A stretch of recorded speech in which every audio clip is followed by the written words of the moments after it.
Salut, on va parler aujourd'hui d'organisation, que vous travaillez seul ou à plusieurs, et vous allez voir, on va même sortir du cadre du jeu vidéo, même si ce que je vous présente, bien évidemment, ça a pour but de vous aider dans votre organisation pour pouvoir créer vos jeux, que vous soyez seul ou à plusieurs, une fois de plus. Donc ce logiciel qui est gratuit s'appelle Trello. Vous allez sur Google, vous allez directement sur le site trello.com, T-R-E-2-L-O.com. Une fois que vous êtes sur le site, vous créez votre compte, c'est donc gratuit. Vous avez des possibilités en payant d'avoir d'autres fonctionnalités, mais sincèrement, moi pour l'instant, je ne l'utilise pas et j'en ai pas l'utilité. Donc voici comment ça se présente Trello. On va pouvoir créer des tableaux, en gros, pour chacun des projets. Un tableau, c'est ce que l'on a sous les yeux. C'est constitué de listes, c'est-à-dire chacune des colonnes est une liste, et dans ces listes, on a des cartes. Donc chaque élément blanc que vous voyez comme ceci, que je survole là, va être une carte. En gros, ça va être un petit peu comme une tâche finalement que vous allez pouvoir faire. Le gros avantage, c'est que vous pouvez en créer autant que vous le souhaitez. Vous pouvez les déplacer très facilement d'une colonne à l'autre si jamais vous avez fait une erreur ou autre. Vous pouvez réorganiser vos listes comme vous le souhaitez, simplement comme ça en faisant glisser. Et vous allez voir, c'est extrêmement pratique. Je vous fais une petite introduction en mode solo et je vous montrerai après un tableau sur lequel on est plusieurs dessus pour vous montrer comment ça s'articule. Donc là, ce tableau, moi je m'en sers personnellement pour mes vidéos YouTube de façon à lister un petit peu toutes les vidéos que je fasse. Donc c'est tout récent, hein, je l'ai créé il y a quelques minutes. Mais de façon, voilà, pouvoir toujours avoir un œil sur ce que je dois faire, pouvoir avoir un suivi. Et quand je vais enregistrer, je viens dessus, j'en prends une, je la fais. Et une fois que je l'ai enregistrée, je viens ici dire que c'est terminé. Alors, comment est-ce qu'on crée une liste, donc une colonne? Eh bien, vous voyez à droite, vous avez toujours ici le bouton « Ajouter une autre liste ». Vous nommez votre liste, vous validez et ça vous crée cette colonne. Bien entendu, c'est tout à fait illimité. Donc, tant qu'on en crée, ça rajoute une colonne. Et après, vous utilisez le scroll horizontal pour pouvoir vous déplacer sur vos listes. Bien entendu, le but n'est pas d'en avoir non plus des tonnes et des tonnes. Et d'ailleurs, j'en profite pour vous dire que vous connaissez certainement Trello, puisqu'il y a notamment Epic Games, donc, qui suit sur Trello l'évolution de toutes les mises à jour d'Unreal Engine, etc. Donc, une fois qu'on a créé notre liste, on se retrouve avec des listes qui sont vierges et sur lesquelles il va falloir créer des cartes. Pour créer une carte, c'est tout simple. Vous venez n'importe où, vous voyez, à chaque fois en fin de liste, vous avez le bouton « Ajouter une carte » qui vous permet de nommer votre tâche. Donc là, je vais mettre ma nouvelle tâche et je valide. Une fois qu'elle est validée, on peut cliquer dessus et là on va avoir plus d'éléments si on souhaite ajouter plus d'éléments. On peut donc rajouter une description sur la tâche, ça peut vous permettre de noter plus d'informations, notamment si vous travaillez à plusieurs. Vous avez la possibilité également d'ajouter des commentaires. Donc là je vais mettre, on va jouer le jeu, je fais ma description, on va ajouter un commentaire. Quand on est seul, ça ne sert pas à grand chose, mais une fois de plus, quand on est plusieurs, ça vous permet de suivre. Vous voyez qu'ici, on voit que j'ai rajouté un commentaire. Si j'invite quelqu'un à participer à mon tableau et que cette personne commente, eh bien, je vais voir ici les commentaires. Donc, ça permet d'avoir une discussion sur cette tâche précise. C'est super intéressant. Vous avez donc la possibilité ici de rajouter des membres, une étiquette, donc ça va être une espèce de tag. Et ceci, c'est super intéressant, c'est une checklist. C'est ce qui va nous permettre, donc là, je clique n'importe où, hein, c'est ce qui va nous permettre d'avoir ce pictogramme vert, vous voyez, une fois que toutes les tâches auront été faites, auront été accomplies. Je reviens sur ma nouvelle tâche et je viens donc sur checklist, je crée une nouvelle checklist, on peut la renommer, mais moi je garde son nom par défaut. Et donc là, on va rajouter des éléments. Donc élément 1, là ça voudrait dire par exemple faire le game design, je simplifie à fond. Hein. Élément 2, ce serait faire le level design. Et élément 3 qui serait coder le jeu. Voici une façon bien simplifiée de voir les jeux vidéo. Et en fait, une fois que vous auriez ça, donc vous voyez qu'ici, ça nous a rajouté le 0 sur 3.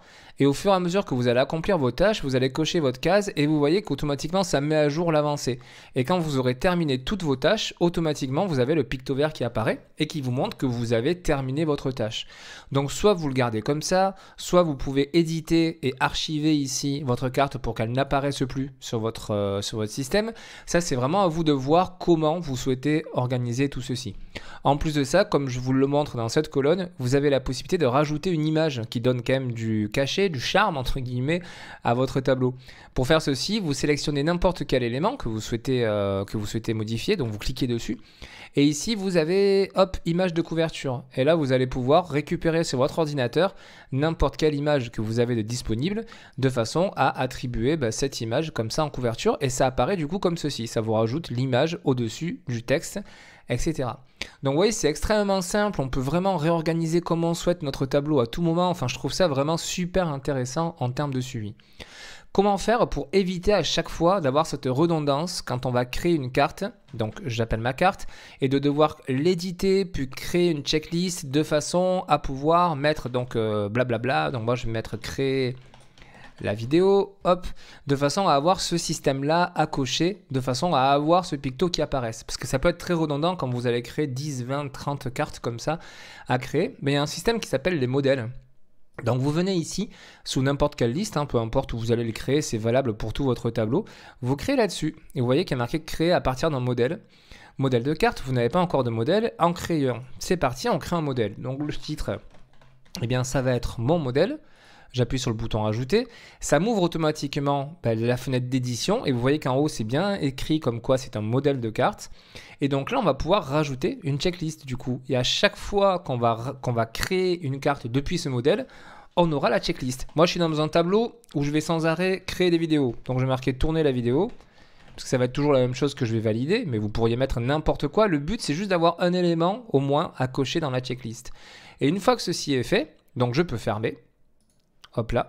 Et quand je vais venir créer du coup un nouvel élément, je viens ici et je sélectionne le modèle que j'ai créé. Ça me permet de renommer mon titre. Donc je vais mettre ma nouvelle vidéo et vous allez voir que automatiquement je vais avoir ma checklist ici qui est là. Donc j'aurai plus qu'à tourner ma vidéo. Une fois que ce sera fait, je viens là, je coche et c'est terminé. Et ça pour chacune des nouvelles cartes que je vais créer. Donc j'économise le fait de créer une nouvelle carte, de lui attitrer une checklist, etc. Avec le système de modèles, c'est vraiment super efficace et vous pouvez créer plusieurs modèles en fonction de vos besoins. Donc vous voyez, c'est vraiment... Je trouve c'est vraiment le top pour l'organisation. Donc là, je suis en mode solo. Je vais vous montrer un tableau qui s'appelle RFTA, qui est un tableau sur lequel on travaille avec Max pour le jeu Everstocked. Donc là, on est à plusieurs. Et quand on travaille à plusieurs, vous voyez qu'il y a le picto qui représente celui en fait qui a créé le tableau ou celui qui est attitré au tableau. Donc là, ça vous permet déjà de savoir qui a fait quoi. Toujours pareil, le système avec les checklists pour certains. Là, pour les bugs, on a choisi de faire une liste bug résolu et une liste bug. Donc à chaque fois qu'un bug est résolu, il suffit de le faire glisser ici, on relâche et ça met à jour automatiquement la fiche. Il n'y a pas d'enregistrement à faire, tout est automatique. Donc vous voyez, c'est vraiment extrêmement intéressant, même en fonctionnant à plusieurs, parce que ça permet comme ça de pouvoir, comment dire, s'organiser proprement. Alors, ça n'a rien à voir avec Miro. Miro, c'est vraiment en termes de recherche pour poser des idées, etc., comme je l'ai présenté en vidéo.